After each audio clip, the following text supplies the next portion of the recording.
eu já havia falado com ela no encontro, no congresso em São Paulo, dessa possibilidade, ela se colocou toda à disposição para poder participar, incentivar.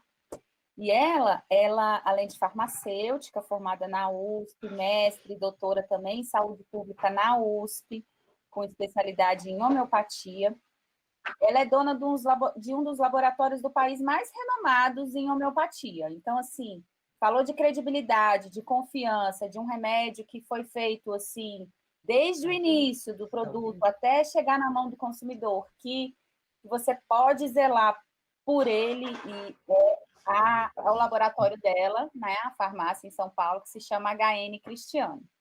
E ela, no início, quando nós criamos a Liga, nos enviou um vídeo muito maravilhoso, um documentário chamado Just One Drop, que, infelizmente, eu ainda não tive como passar para vocês, porque houve a questão do corona, então teve o distanciamento social e a gente não teve mais possibilidade de unir a turma para assistir. Eu até tentei fazer isso online, mas não tem essa opção de tentar compartilhar online o vídeo. Ainda estou tentando, mas eu acho que não dá, né, Amarilis? Acho que não, acho que é intencional pela diretora. É bloqueado para que Acho que não é o código do DVD não permite.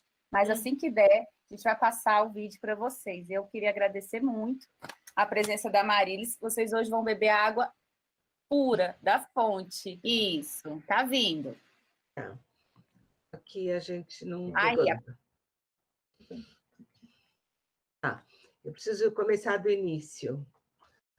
Bom, é o seguinte, a gente vai falar hoje sobre o medicamento homeopático e, então, farmacotécnica homeopática, a definição da farmacopeia, que o medicamento homeopático pode servir para prevenir. Como é que ele é conseguido? Por dinamização. O medicamento homeopático é dinamizado. Dinamizado é uma coisa só, diluir e agitar. Como que isso é feito? Tem técnicas diferentes. Então, o medicamento é sempre diluído e agitado e pode ser usado para uso interno ou externo. Essa é a definição da farmacopeia. Se a gente vai falar sobre homeopatia, o medicamento homeopático deve, idealmente, seguir a lei da semelhança. Ele é administrado em doses mínimas, ele é experimentado numa menção e ele é dinamizado. O que quer dizer cada dessas coisas? A lei da semelhança significa assim, ele é usado para os mesmos sintomas que ele causa.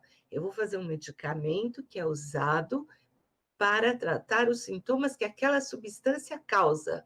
Então, isso é uma ideia fundamental na homeopatia, que é chamada lei da semelhança, e ela não é fácil da gente acompanhar, da gente aceitar.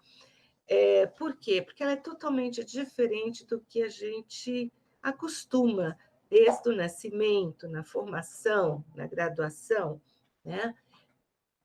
A gente não tem isto de medicamento feito para provocar sintoma. Idealmente, o nosso medicamento não pode provocar sintoma. E o medicamento homeopático provoca.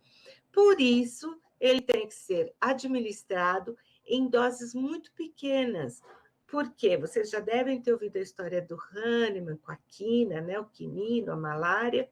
Então, o medicamento homeopático tem que ser dado em doses muito pequenas, porque senão a pessoa vai piorar dos sintomas. Como é que eu sei para que o medicamento serve? Eu vou experimentar a substância.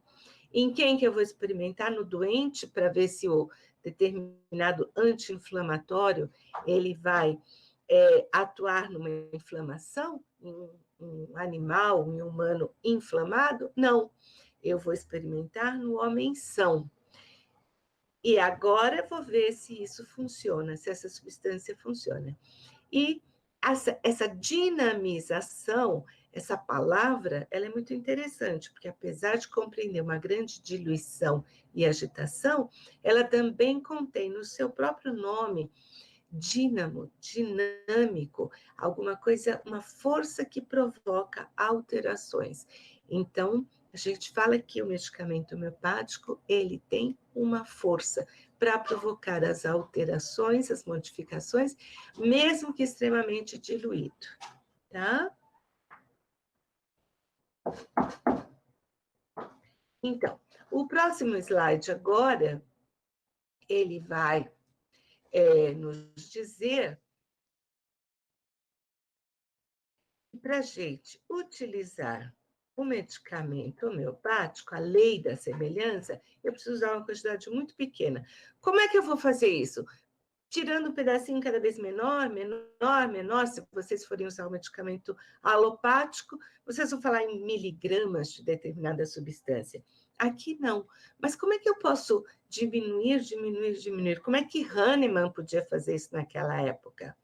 Então, ou usando uma quantidade menor, ou fazendo diluições. E é assim que o medicamento é feito. Você dilui, dilui, dilui. Isso não é só da homeopatia, isso é da microbiologia, por exemplo, também. E assim Hahnemann começou a diluir soluções. Ele partiu de uma substância básica, inicial concentrada, uma parte, diluiu em 99 partes, no caso aqui, líquido, né? É o álcool com água que a gente utiliza, tem 1%, e aí agita. Então, isso ele chamou de 1CH, centesimal, proporção 1:100, de Hahnemann, diluído uma vez. E isso é feito numa sequência grande de vezes, 2 vezes, 3 vezes, 30 vezes, 200 vezes, 1000 diluições na proporção de 1:100 e até muito mais do que isso. Então, é fácil entender quando se fala que a homeopatia é extremamente diluída. Ela é, sim, e ela está muito além, normalmente, do número de Avogadro, onde a gente encontra resíduos da molécula, da matéria inicial. Então, esse é um grande telhado de vidro, né, da homeopatia, porque como é que você está tratando? Você teve resultado? Aí, que bom, que legal, mas como é que é mesmo que esse medicamento funciona? Então, aí a situação fica bem mais complicada, né?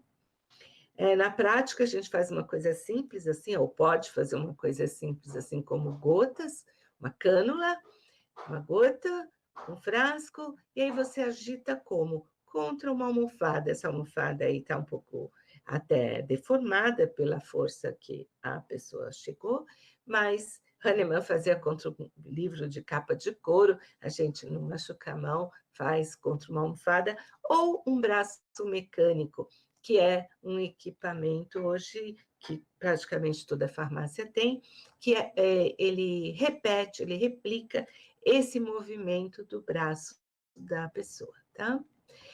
E, então, isso a gente já viu. A proporção de diluição. Então, aqui a gente entra com a ideia de escala.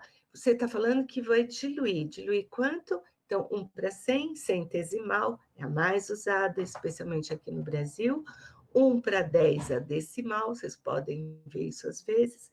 E 1:50.000 ou até mais, mas são detalhes, que é o que Hahnemann falou no final da sua vida, na 6ª edição do órgão, a 50 milesimal ou LM. Então, do que são feitos os medicamentos homeopáticos? De tudo, né? Principalmente de plantas, de minerais e de animais. Mas é feito de uma infinidade de outras coisas, só que numa quantidade pequena. O principal são vegetais. E aí você tem que ter todos os cuidados, né? Se a planta é inteira, que parte da planta que você vai usar, se é uma planta doente até, e é isso exatamente que compõe o medicamento, e você vai identificar, ver a planta correta, se a planta é fresca e coletada, ou se ela é plantada, né, cultivada, e vai poder fazer uma tintura-mãe com 10% da planta. E essa planta, então, vai ficar em maceração, como se fosse uma garrafada, vamos dizer assim, para quem não está mais acostumado com homeopatia. Se você for fazer um medicamento de animal, por exemplo, de abelha, né, de veneno de cobra, de partes de órgãos, como tireoidino, de partes doentes de um animal, então tudo isso pode compor um medicamento homeopático. Os nosódios, que atualmente a gente fala bastante deles, para uso em pandemia, eles são uma classe dentro dos bioterápicos, tá? Então, de origem animal. Bactérias, coisas assim, são incluídas aqui também. E aí você tem que tomar cuidado sempre que você vai fazer um medicamento, para fazer o medicamento correto, da parte correta, que o animal, se ele tiver que ser saudável, que seja saudável, se tiver que ser uma doença de um animal, que seja o animal doente, com a doença correta e não outras doenças, né? E também você pode fazer uma maceração aqui.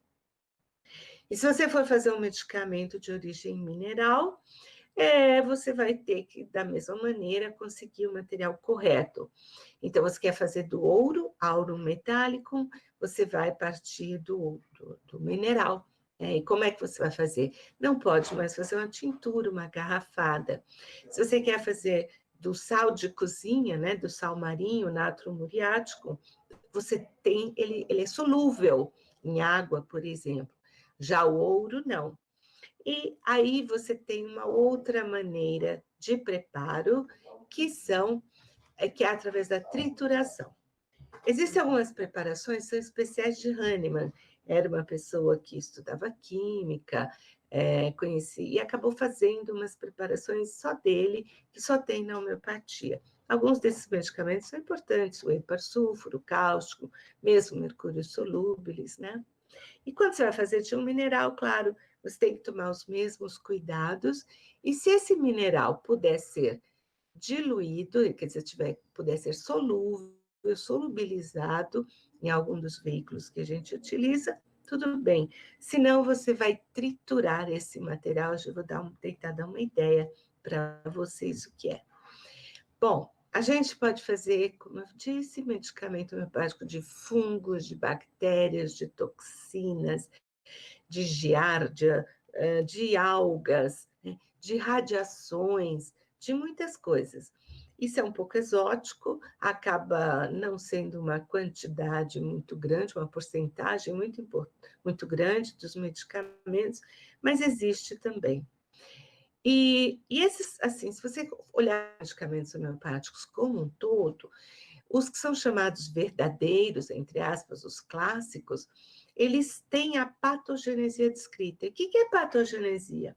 Patogenesia, assim, você vai fazer um medicamento, você faz, e aí você vai ver para que ele serve. Lembra? Você testa ele no homem são. Então, patogenesia, você gera patologia em alguém que está saudável. Quando você faz isso, é tido que o processo do preparo do medicamento homeopático está completo, porque ele foi feito segundo a farmacotécnica, a técnica farmacêutica, e agora ele foi testado em pessoas saudáveis. E agora eu sei para que ele serve. Os sintomas que essas pessoas exibirem vão poder ser usados, esse medicamento vai poder ser usado em outras pessoas doentes que aparecerem com esses sintomas, tá? E aqui eu gostaria de colocar também uma outra classificação de medicamentos homeopáticos, que são os bioterápicos. E bioterápicos é uma classificação que cabe um monte de coisa, porque são preparados a partir de materiais patológicos, não patológicos, sem uma composição química definida, secreções, excreções, né? Então, são os nosódios, os argódios, os organoterápicos, os isoterápicos. Isoterápico é a isopatia, diferente da homeopatia. Homeopatia é o sofrimento semelhante, os sintomas semelhantes, provocado por uma substância que... não, desculpa, deixa eu explicar melhor. Eu comi camarão, camarão não me faz bem. Com que eu vou tratar? Tá? Eu posso procurar um medicamento homeopático clássico, verdadeiro, que vai me tratar dos sintomas que eu tenho por ter comido camarão e eu não posso comer camarão. Ou eu posso pensar o seguinte: eu estava saudável, comi camarão e eu fiquei doente. Bom, o que me provocou os sintomas? Camarão. Então, camarão dinamizado serve para tratar os meus sintomas. Isso é isoterapia ou isopatia. Muitos falam que Hahnemann não concordou com isso e outros falam que não foi bem assim, que Hahnemann dizia para não dar camarão para quem ficou doente de camarão, mas camarão dinamizado não seria mais o mesmo camarão, seria um preparado que vem do camarão e que, portanto, eu posso utilizar sim, sem contrariar Hahnemann. E também a outra fala é assim, que o iso, o igual, é a maior semelhança possível. A gente trata pela semelhança, então você pode também tratar pelo igual. Bom, isso é uma discussão para depois, é só uma introdução aqui para vocês terem ideia. Existe uma outra classe de medicamentos também usados em homeopatia, que são os autoisoterápicos ou autonosódio. Nosódio é porque é um material patológico. Então, vamos dizer, eu tenho uma acne muito forte, muito cheia de furúnculos, secreções. Então, eu posso coletar o material que está nessas pústulas, preparar um medicamento homeopático, dinamizar esse material, e aí o medicamento é feito diluído, agitado, através deste material de partida. Assim, por exemplo, foi feito no Zódio agora também, tá? Então, eu queria só falar organoterápicos. Organoterápicos também são importantes para veterinários, porque nem sempre você consegue entender os sintomas dos seus animais. Então, organoterápicos ou mesmo isoterápicos são bastante importantes para veterinários e, aliás, começaram, né, foram iniciados na história da homeopatia por um veterinário Lux. Então, o que eu quero dizer aqui? Carrapato dinamizado para animais, para um grupo de animais infestados de carrapato. Mas eu posso tratar de outra maneira? Pode, mas você também pode dar carrapato dinamizado e, bom, eventualmente ter sucesso aqui. E organoterápico. Oi? Aproveitando a deixa, depois você fala um pouquinho do corônio? Falo sim. Talvez pudesse até falar aqui. O organoterápico, então, para veterinários, também pode ser interessante, para humanos também, onde você tem uma determinada displasia, estou lembrando aqui de um amigo veterinário, uma lesão de articulação de um determinado animal, que você pode tratar com um medicamento feito desse material de um animal saudável. No caso, a gente usou carneiros. O coronino, como foi chamado, é um nosódio, ele foi feito de material patológico, secreção de orofaringe, de 4 doentes de Covid. Tá?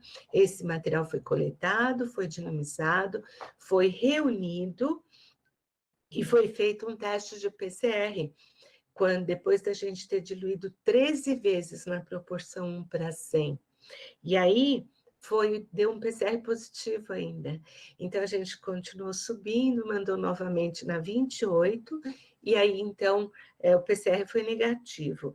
Então, nós fizemos dessa maneira, seguindo os fundamentos da homeopatia, que você pode tratar pelo semelhante, talvez pelo igual, o que provoca a COVID é um vírus, então você dinamiza o vírus para tratar as pessoas doentes.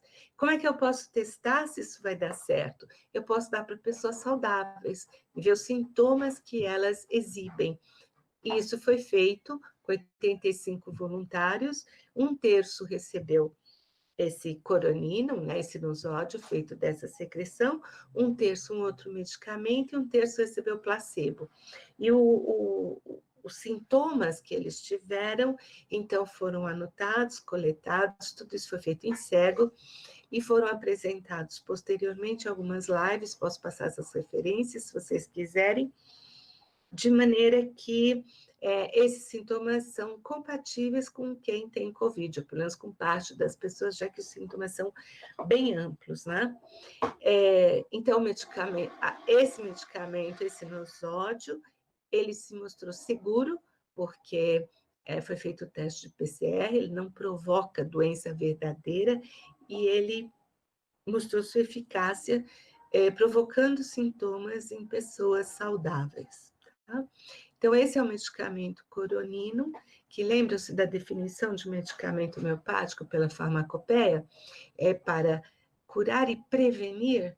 Então, está sendo utilizado, começou a ser usado de maneira preventiva e também tratando pessoas doentes de Covid. Vocês podem falar, mas escuta, eu devia usar o vírus, né, dinamizado, e não a secreção de doentes. Sim, mas eu não tinha, especial naquela época, o vírus isolado. Então, de onde tinha que vir o vírus? De doentes, né? Juntamos 4, e existem mais algumas iniciativas dessa no mundo que têm sido usadas, pelo menos uma na Califórnia, uma no Reino Unido, tá? Então, esse é o coronino, que eu, particularmente, vejo a minha equipe saudável, tomando ônibus, metrô, atendendo pacientes o dia todo, na farmácia, e felizmente saudáveis. Então, acredito que esteja protegendo pessoas, sim. E seguro. Próximo, vamos lá. A nomenclatura dos medicamentos homeopáticos. A nomenclatura, ela é esquisita. Por quê? Porque geralmente é o nome científico, e aí é em latim, do animal, do vegetal, né? E alguns a gente faz uma latinização. Coronino, do corona. E a gente às vezes usa sinônimos, tem que tomar cuidado, abreviaturas, tem que tomar cuidado. Tem uns apelidos, por exemplo, a tropa beladona, a gente chama só de beladona, mas o nome completo é a tropa beladona. E alguns também mudaram de nome, então vamos dizer que vocês vão procurar o medicamento Nux moscata na parte de botânica. Hoje vocês não vão encontrar, só vão encontrar esse nome na homeopatia, porque o nome da planta mudou para Myristica fragrans. Então tem esses detalhes, às vezes a parte usada. Então, lac felinum, o que é? É um leite de gato. Então, o medicamento é feito do gato, mas não é feito do gato inteiro, é feito do leite, tá? Então, a homeopatia está muito ampla, né? Crescendo bastante, alguns autores mais contemporâneos. Minerais também usa-se um nome latino, então, para saber quimicamente o que é, você tem que ir atrás a partir da homeopatia. É chamado de arsênico álbum, o trióxido de arsênico. Mas ele não é tóxico, o arsênico, a gente faz remédio de mercúrio, ele é tóxico sim, mas lembram, o medicamento é diluído. Mas é diluído, ele não perde a força? Não, porque ele também é agitado. E, no fundo, isso tudo, essa diluição com agitação é dinamizado, ou seja, diluiu, perdeu a toxicidade, porém, o dínamo, a força, a capacidade de provocar mudanças dele continua. E aí, a gente vê isso, acho que eu não preciso provar nada assim para vocês estão aqui interessados, né? Mas a gente vê o uso em humanos, em bebês, em animais, em peixes, em rebanhos, em plantas, em plantações, tá? Então, como funciona, ninguém sabe, mas funciona. E também, com certeza, se vocês verem a parte de pesquisas, vocês vão verificar isso. Aqui a gente já falou. E como iniciar a extração, então também já falamos, vamos repetir um pouco, animais e vegetais, fazemos uma tintura, uma extração em água e álcool. Eu não uso a tintura em si, né? Por exemplo, se eu quero dormir melhor, eu posso pegar maracujá, passiflora, fazer uma tintura, e vou tomar essa tintura, ou um chá, uma infusão, ou secar o material, colocar numa cápsula, aí eu estou usando diretamente a tintura, mas no caso da homeopatia, essa quantidade de tintura é mínima, porque eu quero diluir, quero pegar uma gota, por exemplo, e diluir com 100 gotas, depois de novo, de novo, de novo. Então, não é a tintura, mas aquela chamada de tintura mãe, porque, na verdade, ela é mãe de quê? Das dinamizações dos seus filhotinhos. E é isso que vai ser usado na homeopatia, não a tintura. Então, a homeopatia tem também uma coisa muito linda, que é o medicamento homeopático, né? A sua sustentabilidade. Ninguém precisa fazer enormes plantações, você precisa de uma planta boa, bonita, saudável, aquela exatamente identificada, para fazer o medicamento para o Brasil inteiro, né? Você não usa grandes quantidades, não destrói mata, não faz nada disso. Então, a sustentabilidade do método da terapêutica homeopática através do medicamento homeopático é alguma coisa muito notável. Então, que a arnica estaria acabando é um mito, então. Pois é, depende como você quer usar a arnica, né? Se você usa homeopática na 6CH, por exemplo, se eu pegar um pouquinho de arnica e triturar, ou fizer um pouquinho de tintura, eu posso mandar para todas as farmácias do país, na 1, na 2, na 3, e aí elas vão continuar diluindo, e vocês, todo mundo pode prescrever arnica 6CH, arnica montana de verdade. Agora, se você quer usar arnica como creme, pomada, como tintura de uso externo, como... Aí, realmente, sim, né? Se cada farmácia também tiver que ter um pouco de tintura, também é uma grande quantidade. Mas se tiver a dinamização, a sua potência já, né? Potência é o número de vezes que você dinamiza, é a 1, a 2, a 3 CH, é um milagre da multiplicação fantástico. Então, fazendo um bom uso, a homeopatia é a medicina do presente, do futuro, que não vai acabar com nada. Com uma quantidade mínima e com a divisão, né, se um realmente passar para o outro, a gente tem medicamento para todos. E se você não puder mais usar 6, por exemplo, acabei de lidar com isso com fósforos, né? Um medicamento perigoso, explosivo, difícil de triturar, extremamente controlado, você não pode ter fósforo branco, porque é para fazer explosivo. Então, tá difícil ter fósforo 6CH. Talvez daqui a pouco a gente vai ter que usar 8, 9, 12 como potência mínima. Mas tudo bem, dá para continuar usando fósforos, que é um medicamento importante na homeopatia. Então, dá para adequar isso. Trituração, solúveis e insolúveis, já mais ou menos falei isso. Então, isso também. Aqui, olha, é uma visão de tinturas, um recipiente de inox, e está ali água, álcool e a planta, macerando, como se fosse uma garrafada, então, né, como se fosse, vai ficar em contato por um tempo. E isso o Hahnemann usou dessa maneira, e usa até fora da homeopatia, mas depois ele viu um método ainda melhor. Mas vamos falar assim, quando a gente fala também, tem um aspecto interessante, né? Eu não posso fazer controle de qualidade de homeopatia. Mais ou menos sim, mais ou menos não. Nas substâncias iniciais, claro. Então, você tem um mineral, você pode fazer todos os controles para saber se aquilo é aquilo mesmo. Um vegetal, um animal, né? E você tem também o uso de veículos que são considerados inertes, são considerados como não tem valor terapêutico. O que são? A água, o álcool etílico, a glicerina, que às vezes a gente usa também, a lactose, que usa para trituração, e a sacarose, que usa para veicular, são os glóbulos. E você também pode fazer controle de qualidade do processo. Então, tudo isso daí pode ser controlado. É claro que depois que você diluir um monte, fica muito discutível você fazer algum controle de qualidade. Ou seja, quando você fala em homeopatia, você tem que ser muito cuidadoso com começar o medicamento da substância correta, usar boas matérias-primas e fazer com muito cuidado, controle de processo. Não errar, não descuidar, né? E aí vem também a questão da confiança, é uma coisa importante. Então, eu acho que vocês aí em Brasília têm ótimas farmácias também. Se você tem dúvida, vai conversar com o farmacêutico, pede para falar com ele, pergunta onde ele estudou homeopatia. Então, são tudo maneiras de ganhar confiança naquele profissional, naquele estabelecimento. A trituração é o seguinte, Hahnemann fazia alguns medicamentos por solução, por exemplo, ouro. E ouro não é solúvel, né?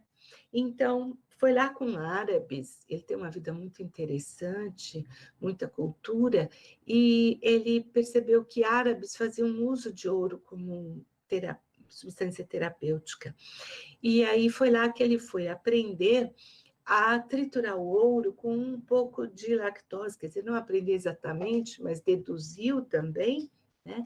E assim, 1 grau de porcelana com um pistilo, uma espátula, você coloca, se é ouro que você quer fazer medicamento do ouro metálico, você coloca um pouquinho de ouro em pó, uma parte, seja ela 60 miligramas, 100 miligramas, e coloca 100 vezes mais a quantidade em lactose, em açúcar de leite. O que acontece? Eu vou diluir, vou desconcentrar. Então, vou diluir, entre aspas, porque é sólido, né? O ouro com o açúcar. E eu vou agitar, porque eu vou esfregar essa preparação com o pistilo, tá? Então, é assim que é feita a trituração, uma noção para vocês. Isso é um processo muito interessante de fazer.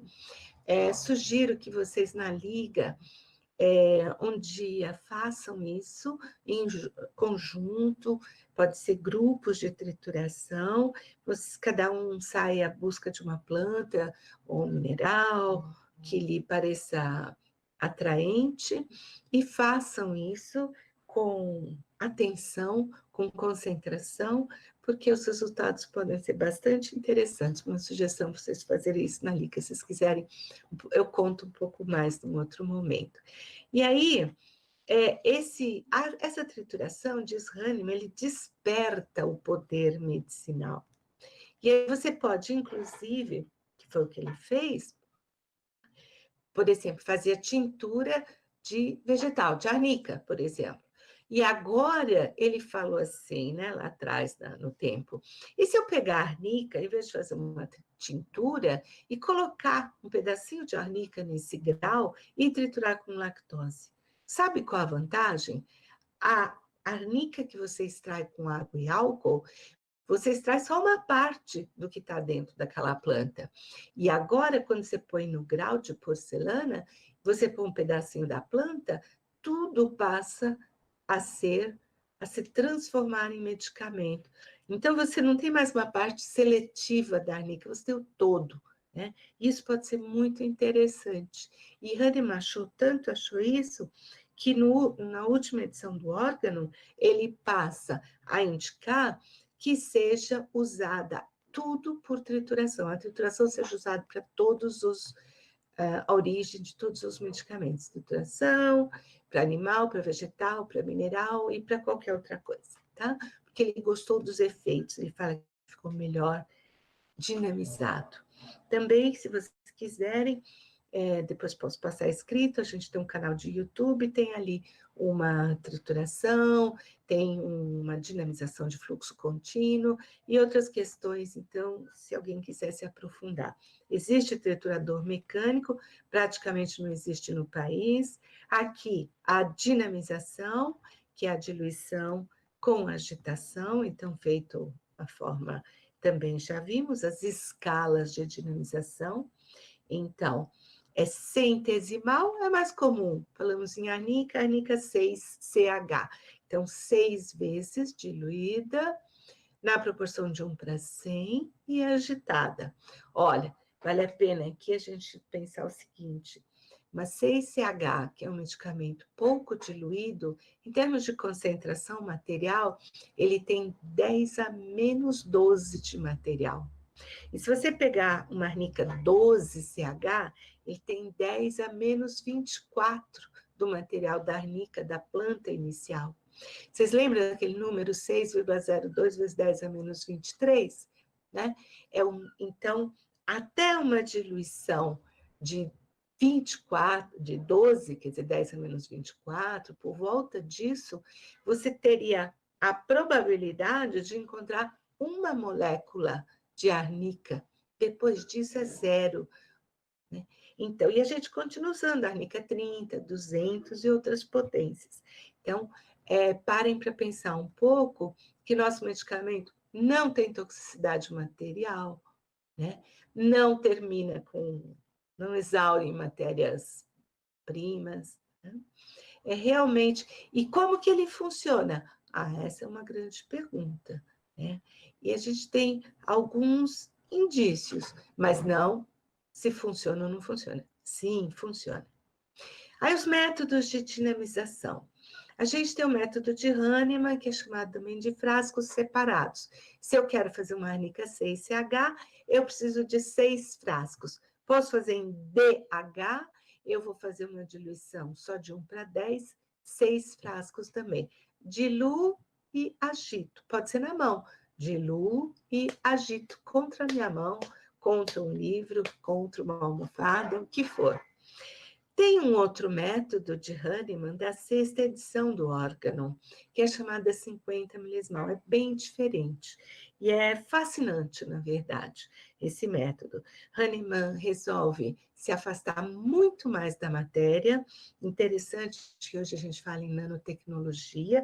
Hahnemann se afasta, se afasta, se afasta, ou seja, dilui, dilui, dilui, fornece mais energia para o sistema, né? Então, a 50 milesimal é muito mais diluída e mais agitada do que as centesimais. E para fazer essa diluição muito maior, ele lança a mão de glóbulos muito pequenininhos. E daí, quando lá no início a gente falou sobre diluir, cortar pedacinhos, é o glóbulo que vai fazer isso. A gente já chega lá. Existe um método de guerra que usa muito pouco no Brasil, chamado Korsakov, um russo que estava ali começando a homeopatia na Rússia, com todas as dificuldades, a temperatura extremamente baixa, ele ia conquistar com o exército, tudo difícil. Então, ele fez um método de um frasco único, ele enchia, diluía, agitava e esvaziava. O que sobrava um pouquinho era o que ficava para a próxima. Enchia novamente, agitava e esvaziava. Um método que pode ser mecanizado também. E o método do fluxo contínuo. Então, fluxo contínuo é uma centesimal, uma C, que não é uma CH, porque não é o método de Hahnemann. E existe uma diluição na proporção de 1 para 100 e uma agitação. Só que isso tudo acontece através de um fluxo contínuo de água passando, e você calcula o tempo, o volume de água, e aí você preparou, por exemplo, uma 10.000, que seria praticamente impossível fazer pelo método dos frascos separados, onde você precisaria 10.000 etapas, né? Muito trabalhoso. Não impossível, mas a prática é assim. Esse é o esqueminha, novamente, das dinamizações, né, das diluições, das potências hahnemannianas, na escala 1 para 100. Se fosse escala 1 para 10, né? Então, dilui, agita, dilui, agita, dilui, agita. É fácil, é fácil. Se vocês... não é complicado, é um pouco trabalhoso, isso sim.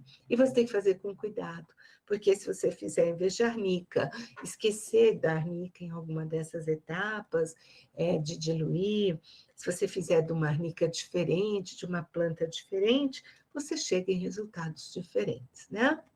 Esse é o método de Korsakov, então ele enchia, esvaziava, enchia novamente, agitava, esvaziava, enchia novamente, agitava, esvaziava.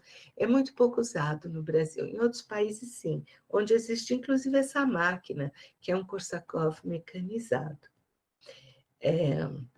E esse é o fluxo contínuo.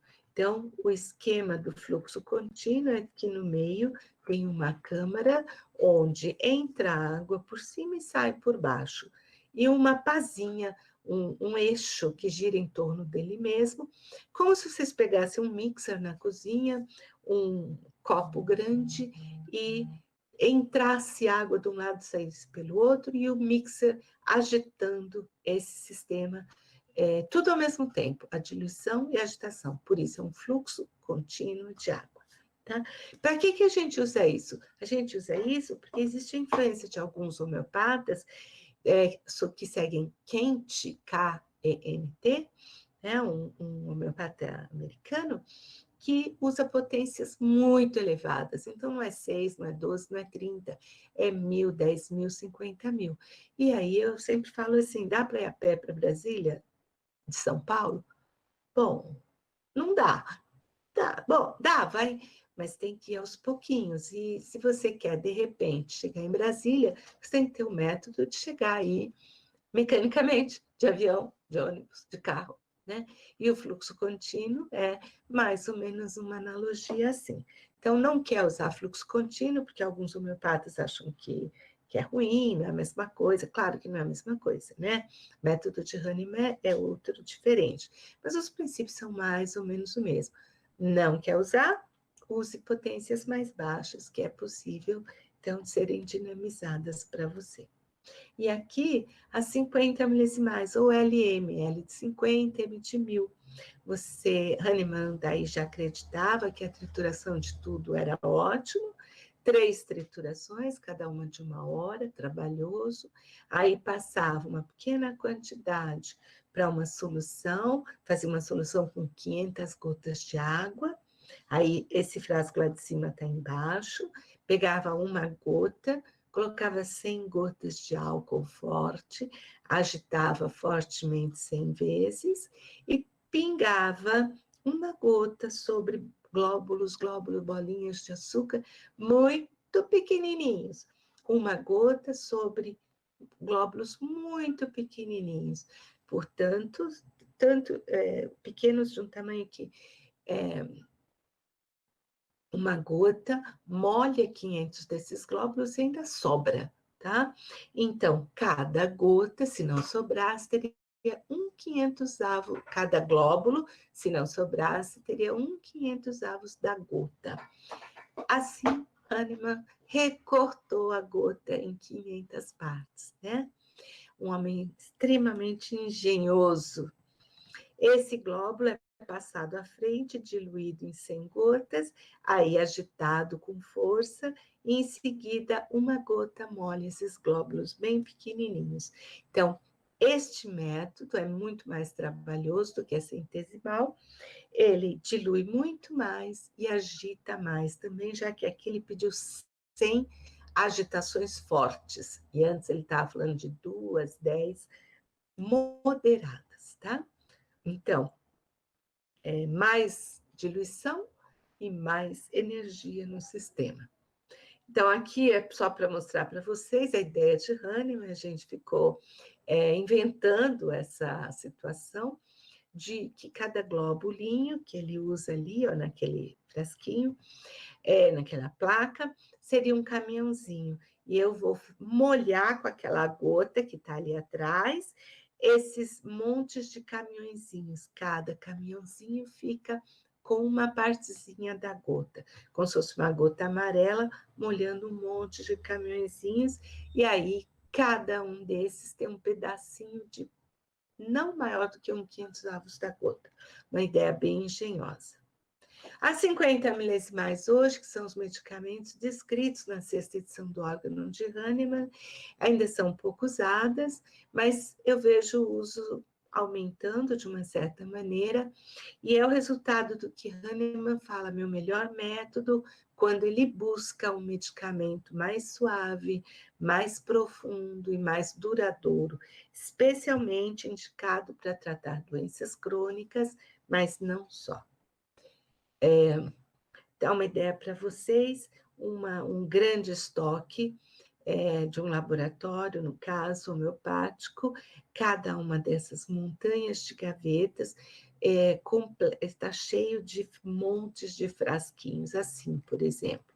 Os frasquinhos azuis, isso é uma convenção desse laboratório, são as CHs, no caso aí, dinamizado até 1.700 CH, né? Está quase chegando em Brasília, ou talvez já até passou. e as outras em vermelho são dinamizadas em máquina.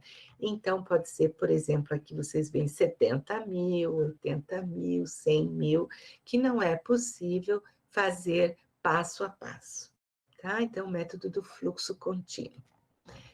Bom, lá no começo eu falei da parte que fica dentro do laboratório, o preparo, a partir da planta, do animal, do mineral, a extração pela tintura, pela trituração, a dinamização, a guarda das matrizes. A gente não guarda tudo, não tem espaço para tudo. A gente guarda alguns e, a partir dessas, se for necessário, faz novas ou mais altas ou intermediárias.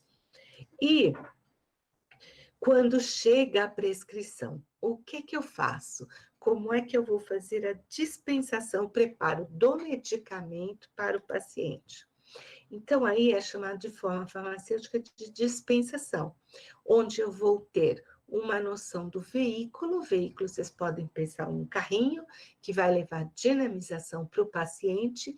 Esse paciente pode ser um adulto, pode ser alguém que não pode com açúcar, como um diabético, pode ser alguém que não pode ou não queira nada de álcool, pode ser um animal, né? Eu posso usar para regar uma plantação. Então, que veículo é mais adequado para eu colocar a dinamização sobre ele e chegar para o meu paciente? Esse veículo tem que ser inerte, porque ele não pode interferir no meu medicamento, ele só pode carregar. E uma outra noção que está encerrada na forma farmacêutica é dose. Será que a quantidade de dinamização importa? E aqui eu não posso responder nem que sim, nem que não. Alguns homeopatas falam que sim, importa. E outros homeopatas falam que não, isso é bobagem, não importa, porque a gente não tem matéria. Então, quanto tem lá dentro do veículo, que concentração da dinamização, importa ou não importa. Mas, do ponto de vista farmacêutico, existem regras, existem padronizações. Como é que a gente faz? Para dar uma ideia para vocês, eu pego aquela dinamização que está em álcool 30, né? Que a gente chama de matriz, que está no álcool a 30, desculpa, álcool 70, ele tem uma validade muito grande, quase indefinida, se ele se mantiver em álcool 70, e vou pingar sobre glóbulos inertes, ou comprimidos inertes, ou pó, lactose, em determinadas proporções. Isso está tudo determinado pela farmacopeia. Então, eu pego a dinamização, coloco sobre o sólido, que geralmente é um açúcar, né, o mais comum, os glóbulos, e o paciente vai tomar os glóbulos. Se for líquido, eu vou pegar a própria dinamização. Mas se eu pegar aquela do laboratório, eu não fico sem? Então, eu pego o anterior, diluo, agito e entrego para o paciente. E aí faço um álcool mais fraco, porque se tiver no álcool 70, fica muito forte. Então, eu faço habitualmente no álcool 30%. Ah, mas sabe o que é? É uma criança, é um gato, gato não gosta de álcool. Pode ser mais fraquinho? Pode. Pode ser num álcool 5%, mas aí dura menos o medicamento, certo? Cada veículo tem que ser adequado para o seu uso. Aí a forma farmacêutica glóbulo, que é característica da homeopatia, uma das mais conhecidas, e as formas farmacêuticas, então, podem ser sólidas ou líquidas. Líquidas, geralmente o medicamento vai em gotas. Às vezes é uma dose líquida que não é gotas, o paciente toma de uma vez. E no sólido, glóbulo, sobre açúcar comum, comprimido, tablete, pó, lactose, mais comum, pelo menos em São Paulo, é glóbulos, e pode ser uma dose única ou doses repetidas. Um frasquinho de glóbulos a pessoa vai tomar várias vezes. Ainda quis trazer o chamado método plus. Método plus, geralmente, quando você administra o medicamento, mas você quer dar mais vezes ele um pouquinho mais dinamizado, vamos usar essa palavra aqui.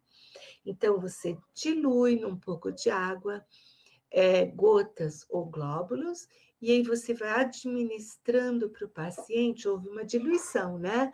Eu diluí. Você mexe com uma colher e administra uma dose para o paciente.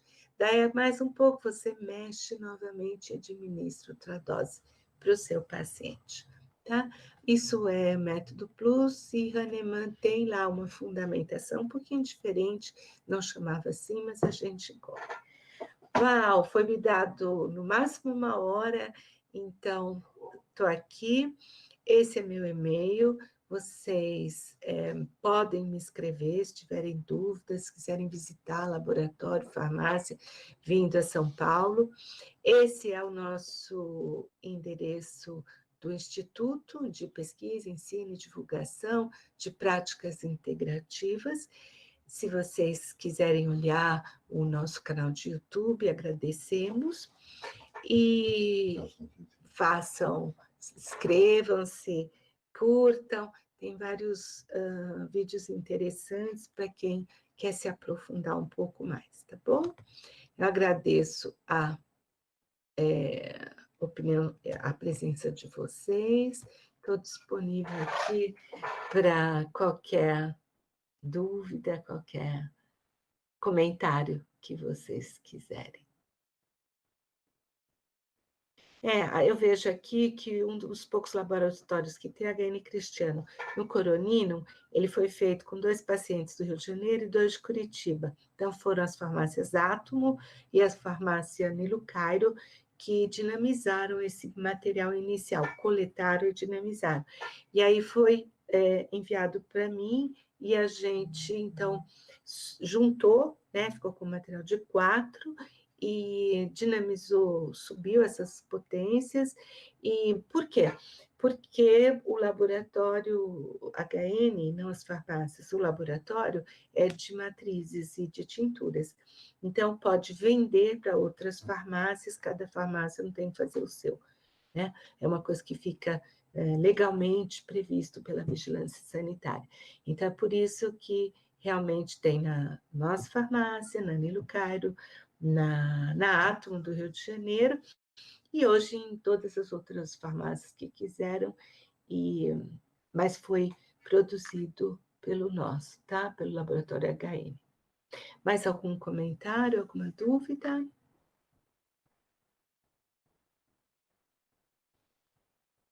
Acho ótimo falar para vocês, ótimo. Acho muito bom falar para estudantes, né? Entendo que vocês são estudantes. E, da minha parte, o que eu puder ajudar vocês, vocês contem comigo, porque eu acho que a homeopatia, o futuro é com vocês, né? Não é com gente de cabelinho branco mais, quer dizer, aqui ainda tem muito para trabalhar, mas o futuro é por conta de vocês. Obrigada, Marina, obrigada a vocês. A Marilis, muito obrigada, viu, pela sua presença, participação, aula muito profunda, assim, né, de conhecimento técnico bem alto nível, né, tomara que os alunos que estão aqui tenham compreendido, eu mesmo compreendi bastante coisa.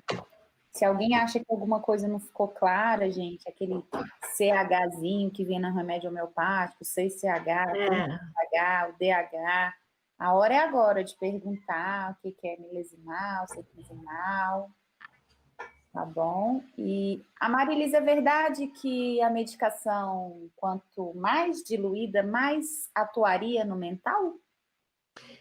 É assim que considera a homeopatia, que as potências mais elevadas, ela tem uma atuação mais mental, e as potências mais baixas, uma atuação mais local, tá? Só que você não pode jurar, porque isso tem muito da experiência das escolas diferentes. Os franceses usam no máximo até a 30 CH, e aí para eles o mental está a partir da 12, e na 30. Se você for pegar um quentiano, um argentino, ele já vai usar uma 30, uma 200 num caso agudo. Então, por isso que eu digo que é um pouco relativo, mas sim. Depende da linha que cada um segue, então. Exatamente. O homeopata gosta de orientar e seguir o caso, né? Mas é uma orientação geral, sim. Marilis, muito obrigada, viu? Eu te agradeço. Sua docilidade aqui com a gente, paciência, disponibilidade. Imagina. Nós estamos às ordens aqui também, para o que precisar. Eu também. Muito obrigada. Boa noite, muito Boa obrigada. noite. Tchau. Até. Tchau.